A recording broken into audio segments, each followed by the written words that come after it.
Halo semuanya, kembali lagi bersama aku. Nah, karena di video sebelumnya itu mungkin teman-teman ada mendengar suara burung-burung yang berkicauan merdu.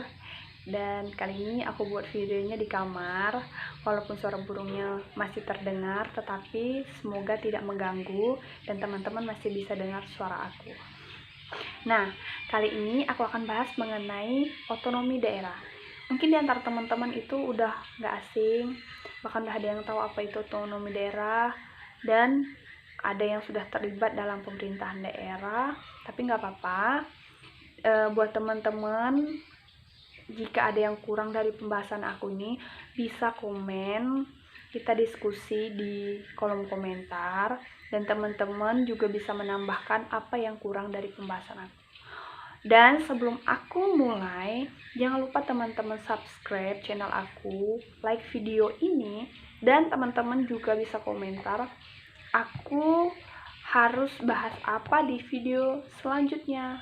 Jadi teman-teman boleh komentar apa aja, kita juga bisa diskusi di kolom komentar, dan aku akan bahas dan juga aku akan balas apapun komen kalian. Yang penting itu masih bersifat positif. Aku akan sangat mengapresiasi teman-teman yang mau berdiskusi. Oke? Kita lanjut. Jadi, apa sih otonomi daerah itu? Nah, otonomi daerah itu adalah suatu hak, kewajiban, dan juga wewenang yang diberikan oleh pemerintah pusat kepada pemerintahan daerah untuk mengatur dan mengurusi sendiri daerahnya masing-masing sesuai dengan kebutuhan masyarakatnya. Jadi setiap daerah itu kan kebutuhannya beda-beda ya, nggak ada daerah kebutuhannya sama. Ya mungkin ya tetap sih infrastruktur, cuma kan kebutuhan masyarakat lain-lainnya itu pasti beda-beda.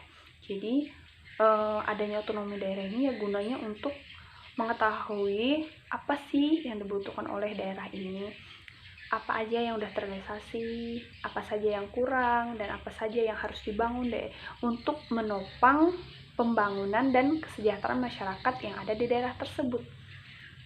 Itu juga merupakan salah satu alasan kenapa dibentuknya otonomi daerah ini, yaitu untuk mensejahterakan masyarakat yang ada di Indonesia, itu agar masyarakat di seluruh Indonesia dapat merasakan kesejahteraan bersama. Jadi tidak hanya di pusat, itu jadi sampai ke pelosok juga diharapkan dengan adanya otonomi daerah ini masyarakatnya dapat sejahtera seperti itu. Nah, jadi otonomi daerah itu fungsinya juga untuk meningkatkan dan memperbaiki kualitas pelayanan pemerintahan terhadap masyarakatnya. Jadi, buat teman-teman yang sekarang di daerahnya itu masih kurang pelayanan atau pemerintahannya masih menurut teman-teman sendiri itu belum efektif dalam melakukan tugasnya, teman-teman bisa langsung kritik atau memberikan saran kepada mereka. Jadi teman-teman jangan takut ya, karena kita sebagai masyarakat itu mempunyai hak dan juga kewajiban. Hak kita itu mendapatkan pelayanan dan kesejahteraan dari pemerintah. Nah, kewajiban kita itu memberikan kritik dan saran kepada pemerintahan daerah di daerah teman-teman masing-masing yang memang kinerjanya belum efektif. Nah, gunanya apa kritik dan sarannya? Ya, gunanya untuk membangun daerah kalian masing-masing. Gunanya agar daerah kalian lebih maju. Karena pemerintahan daerah itu sudah diberikan wewenang penuh dari pemerintahan pusat untuk mengurusi daerahnya sendiri. Jadi contohnya kayak dari pemerintah pusat yang ada di Jakarta itu memberikan wewenang kepada pemerintahan yang ada di provinsi. Lalu dari pemerintahan provinsi memberikan wewenang kepada pemerintahan yang ada di kabupaten. Nah, dari pemerintahan yang ada di kabupaten itu memberikan wewenang lagi kepada pemerintahan yang ada di kecamatan, kemudian kepada desa lagi.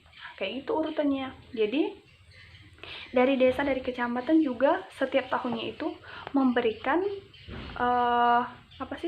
lembar pertanggungjawaban dari setiap kinerja yang dilakukan setiap tahunnya.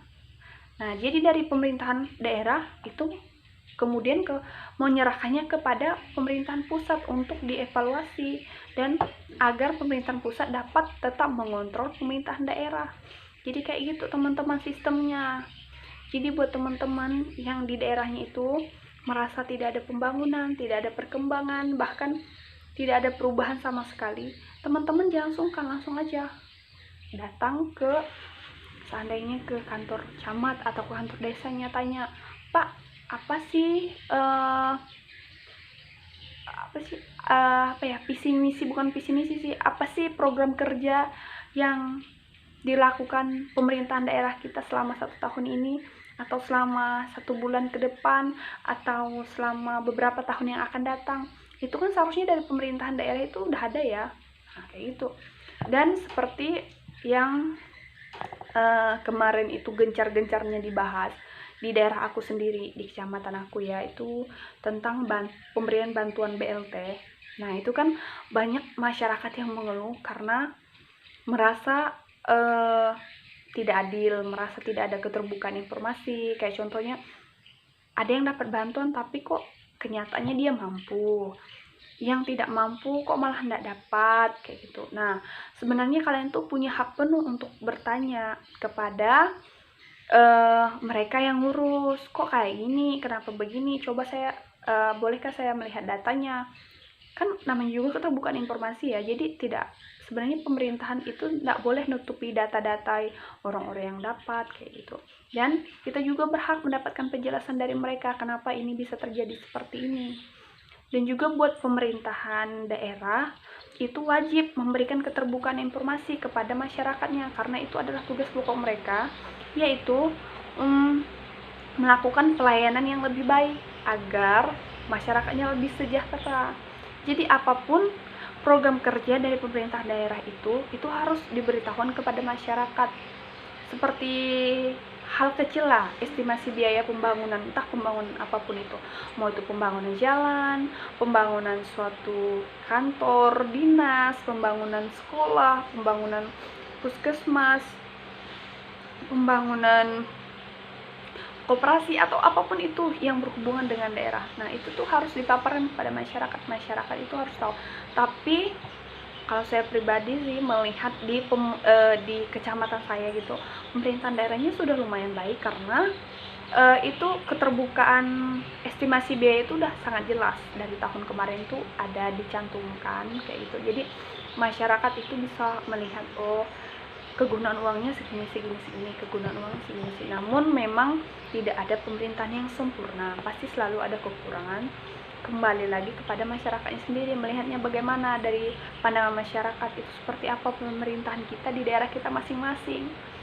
Nah, khusus buat teman-teman yang udah melek informasi, yang udah melek tentang pemerintahan itu, please jangan takut berkomentar. Ayo kita bangun daerah kita masing-masing, ayo kita bangun desa kita sendiri.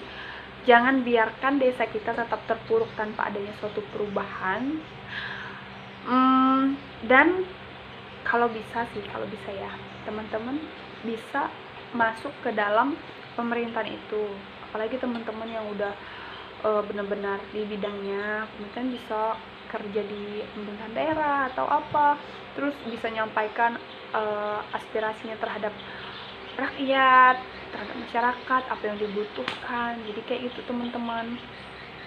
Mungkin secara simpelnya otonomi daerah itu ya bagaimana pemerintah kita memberikan kesejahteraan kepada masyarakat, sehingga kesejahteraan itu dapat dirasakan secara menyeluruh gitu, dirasakan secara adil. Mungkin itu aja dulu mengenai otonomi daerah.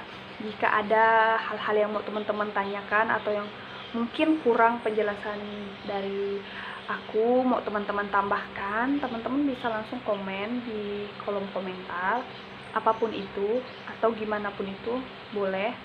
Nanti kita bisa diskusi di sana sama-sama, oke? Jangan lupa teman-teman komen juga, aku harus buat video apa di bahas apa gitu di video selanjutnya. Terima kasih buat kalian yang nonton. Bye bye.